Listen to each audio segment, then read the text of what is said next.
प्यारे बच्चों, सुप्रभात। आप सदैव स्वस्थ रहें, इन्हीं मंगल कामनाओं के साथ मैं राजेश शर्मा पुनः उपस्थित हूँ एक नए उप विषय के साथ, गोदोहनम। पिछली बार हमने पाठ को पढ़ा, समझा, जाना और गोदोहनम के विषय में एक छोटी सी भूमिका मैंने आपको बताई।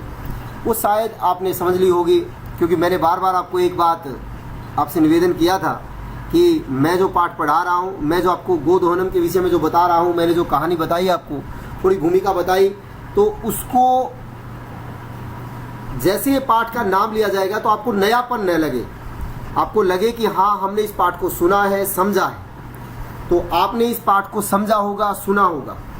आज मैं सीधा जो है पाठ पर आता हूँ, क्योंकि पाठ के विषय में पहले मैं बता चुका हूँ कि इस पाठ में क्या चीज़ है, इस पाठ में कहानी क्या है, इस ये गोदोहनम जो पाठ का नाम है ये क्यों पड़ा, क्या रीज़न था, क्या कारण था, इन बातों से हम सब परिचित हैं। तो मैं इस पर अपना समय व्यतीत न करते हुए मैं सीधा पाठ के ऊपर आ रहा हूँ। तो हमारा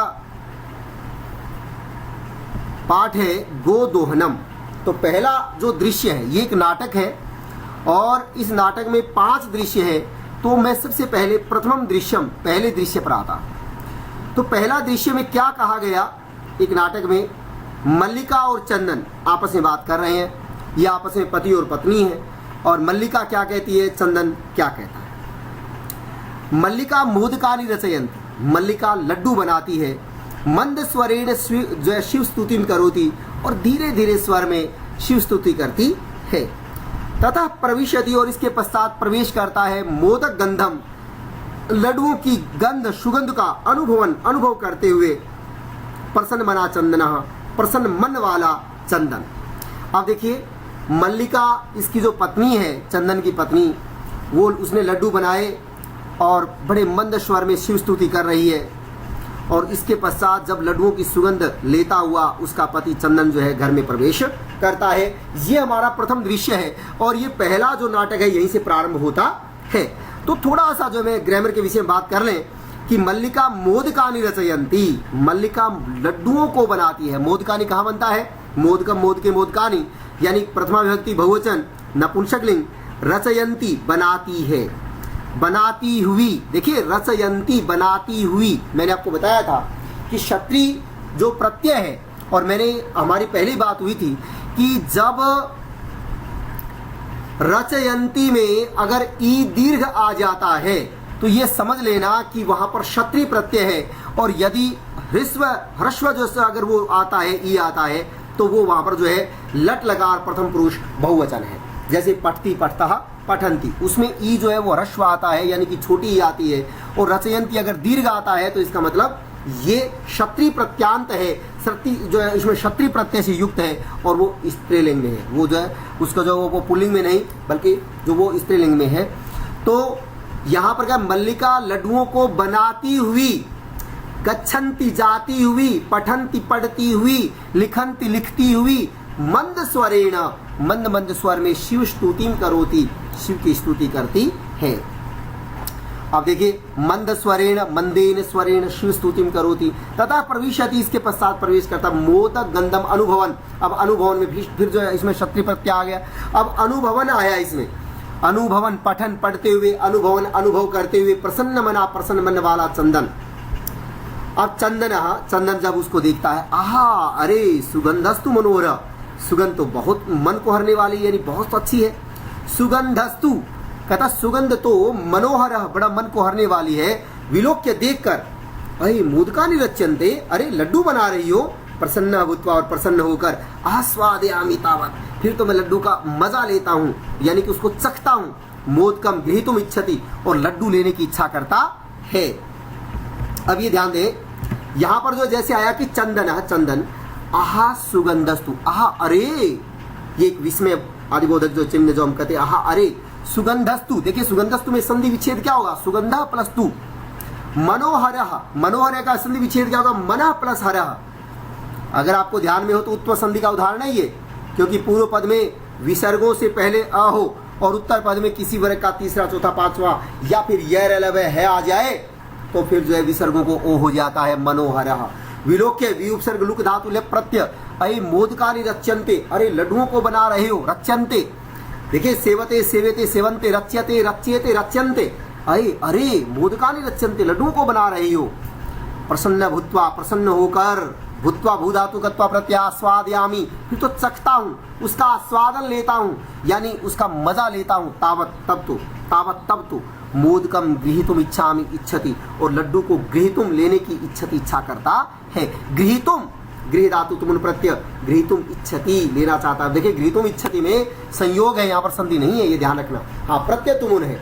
तो प्यारे बच्चों, एक तो मैं आपको बता देता हूँ कि जहाँ जहाँ मैं कठिन शब्दों को विषय में बोल रहा हूँ कठिन शब्द जो मैं बोल रहा हूँ, आप विशेष कार्य में उन शब्दों को जरूर लिख लें। जैसे सुगंधस्तु, मनोहरः, विलोक्य, मोदकानि, रच्यन्ते, भूत्वा, ठीक है, गृहीतुम। पहले भी हमने रचयन्ति के विषय में बात की थी, अनुभवन के विषय में बात की थी। तो ये शब्द जो है, जो आपको बड़े अच्छे शब्द हैं, और आप इनको लगातार जो इनको अपने कठिन शब्दों में लिख लिया करो। मल्लिका शक्रोधम, बड़े क्रोध के साथ, अरे वीरम वीरम, रुको रुको, मास्प्रिस, इनको स्पर्श मत करो, एतानि मोदकानि, ये लड्डू हैं, इन लड्डुओं को, एतानि मोदकानि, इन लड्डुओं को मास्प्रिस, मास्प्रिस यानी कि स्पर्श, मास्पर्श, मास्प्रिस, मास्प्रिश, तो कहता है कि मास्प्रिश, इनको स्पर्श मत करो। वीरम वीरम, रुको रुको, सक्रोधम, क्रोधेन सहितम। देखिए सक्रोधम का अगर आपसे पूछ लीजिए समास विग्रह क्या होगा, तो क्रोधेन सहितम, यानी कि जब भी से आ जाता है किसी शब्द के, जैसे हम कहें कि सवित्रम, तो वित्रेण सहितम, तो इसका समास विग्रह, लेकिन समास आपके नहीं लगते हैं, फिर भी थोड़ा ध्यान रहे। वीरम वीरम, रुको रुको, मास्प्रिस, मास्प्रिश, स्पर्श मत करो, रुक, इनको मत छुओ, एतानि मोदकानि, इन लड्डुओं को। अब किस लिए मत छुओ, चंदन किमर्थम क्रोध्यसी, किस लिए क्रोधित हो रही हो। अब देखिए क्रुध्यसी, अब क्रुध्यसी इति क्रियापद से कर्तृपदम किम, क्रुध्यसी, तो इसका कर्ता पद क्या होगा, त्वम। त्वम किमर्थम क्रुद्धिष्यति, तो तुम किस लिए क्रोधित हो रही, त्वम हस्त निर्मितानि, तुम्हारे हाथ से बनाए हुए, निर्मितानि, हाथ से बनाए हुए, मोदकानि, लड्डुओं को, दृष्टवा देखकर, अहम जिह्वा लोलुपताम नियंत्रितुम अक्षमः अस्मि, किम न जानासि त्वम इदम, कहता है वो चंदन कहने लगा, किमर्थम क्रुध्यसी, तुम क्रोधित क्यों हो रही हो, किस लिए इतना ज्यादा गुस्सा कर रही हो, रुको रुको। अब कहता है तव हस्त निर्मितानि, तुम्हारे हाथ से बनाए हुए, तव, तुम्हारे, देखिए तव षष्ठी विभक्ति एक वचन आपका जो है युष्मद शब्द जो है, तो उसमें तव, तुम्हारे, सहतौते तम तौतान तेन ताभ्याम तै तस्मै ताभ्याम तस्मात् ताभ्याम तस्य तयोः तेषां, तो उसमें आएगा त्वम युवाम युयम, उसमें युष्मद शब्द का जो है षष्ठी विभक्ति एक वचन है तव। तुम्हारे हस्त निर्मितानि, हाथ से मोदकानि, हाथ से बनाए हुए मोदकान, लड्डुओं को, दृष्टवा देखकर, दृष्ट धातु का प्रत्यय, अहम जीवा लोलुपता, मेरी जो जीव का लालची, मेरी जीव की जो लोलुपता, यानी कि जीव का जो पाने की जो इच्छा है, उसमें नियंत्रितुम अक्षमास्मि, मैं नियंत्रित करने में, उनको नियंत्रण करने में, अक्षमास्मि, मैं असमर्थ हूँ, मैं समर्थ नहीं हूँ। यानी कि लड्डुओं को देखकर मेरी जो जीव है, वो जीव जो है वो कंट्रोल में नहीं है। नियंत्रितुम अक्षमास्मि, मैं नियंत्रित करने में असमर्थ हूँ। किम न जानासि त्वम, क्या तुम नहीं जानती हो, त्वम इदम, तुम यह, किम न जानासि, क्या तुम नहीं जानती हो। अब जानासि इति क्रियापद से कर्तृपदम किम, वही त्वम, त्वम जानासि किम न, क्या तुम नहीं जानते हो। अब आगे कहता मल्लिका सम्यक जानामि नाथ, बिल्कुल मैं ठीक ठाक से जानती हूँ, हे नाथ, हे स्वामी, मैं ये बात बिल्कुल ठीक से जानती हूँ। जानामि, अब जानामि इति क्रियापद से कर्तृपदम किम, हेम, परम एतानि मोदकानि पूजा निमित्तानि संति, परम लेकिन एतानि मोदकानि, ये लड्डू पूजा निमित्तानि संति, पूजा के लिए बनाए हुए हैं, पूजा के निमित्त, पूजा के लिए संति हैं। कहता है आप लड्डू तो खा सकते हो, मेरे कोई दिक्कत नहीं है, और मेरे को पता है कि आप जीभ के लालची, आपकी जीभ जो इतनी जो है वो लपालप करने लग जाती है कि आप उसके ऊपर कंट्रोल नहीं कर सकते हो, मैं जानती हूँ। पर लेकिन जो है क्या करें स्वामी, कि ये जो लड्डू हैं वो पूजा के लिए बनाए हुए हैं, ये पूजा होगी। तो कहता चंदन त्रही, तो शीघ्रमेव पूजनम संपाद्य, तो जल्दी से पूजन का संपादन करो, यानी पूजा जल्दी से करो।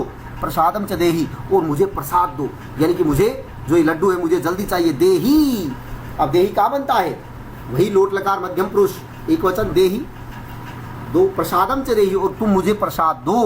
अब देही इति क्रियापद से कर्तृपदम किम, त्वम पूजनम संपाद्य, पूजन को संपादित करके, यानी पूजा को अच्छे से करके आप मुझे लड्डू दो।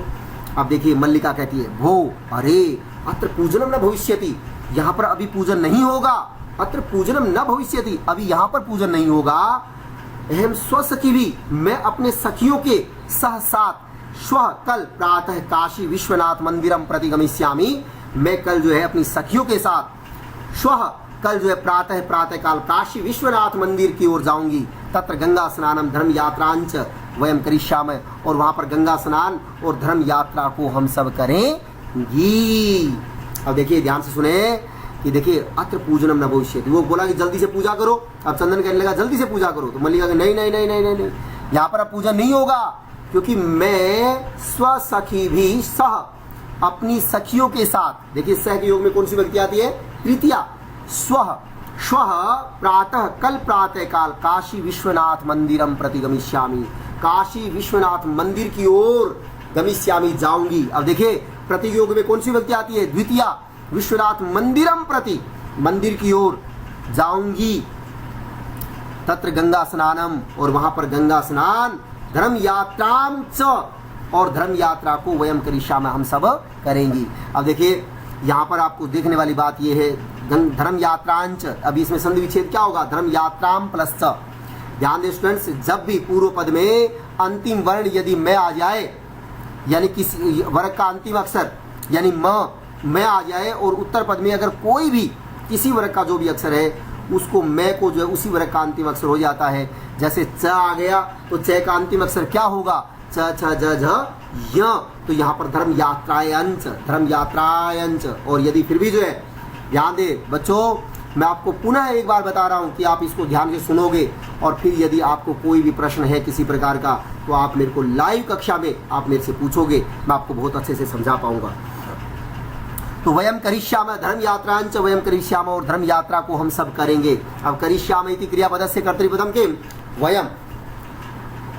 प्रतियोगी का विभक्ति द्वितीया, सहयोगी का विभक्ति तृतीया।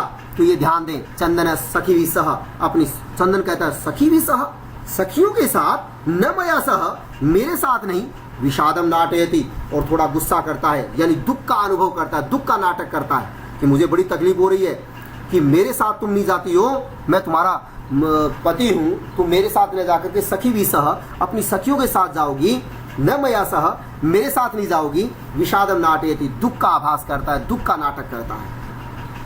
देखिए सह के योग में देखिए तृतीया, तृतीया लगातार, और सखी भी में कौन सी विभक्ति है, तृतीया विभक्ति बहुवचन, सखी भी सह, सखियों के साथ। और मल्लिका कहती है आम हाँ, चंपा, गौरी, माया, मोहिनी, कपिलाद्यः सर्वः गच्छन्ति, कहता है कि हाँ चंपा, गौरी, माया, मोहिनी, कपिला आदि सर्वः गच्छन्ति, सभी जा रही है, सभी जा रही हैं। अब गच्छन्ति, गच्छन्ति क्रियापदस्य कर्तृपदम किम, सर्वः कर सकते हो आप, इनके नाम भी बोल सकते हो।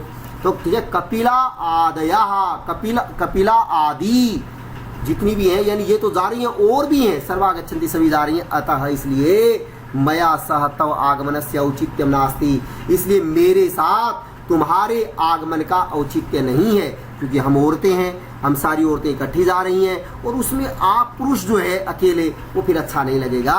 इसलिए मया सह, मेरे साथ, तव आगमनस्य, तुम्हारे आने का, औचित्यम नास्ति, औचित्य नहीं है, यानी कि राइट नहीं बनता, अच्छा नहीं लगेगा। अब नास्ति थी क्रियापद, नास्ति इसका संधि विच्छेद क्या होगा, न प्लस अस्ति। तो आगे कहता है वयम सप्ताहांते, और हम सप्ताह के अंत में प्रत्यागमिष्यामः, हम वापिस लौट कर आ जाएंगे।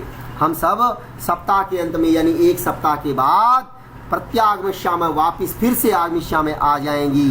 तावत, तब तक जो है, गृह व्यवस्था, घर की व्यवस्था को, और धेनो दुग्ध दोहन व्यवस्थांच परिपालय, और गाय के दूध दोहने की व्यवस्था का परिपालय, अच्छे से पालन करो, ये यानी अच्छे से उसको पालन पोषण करना।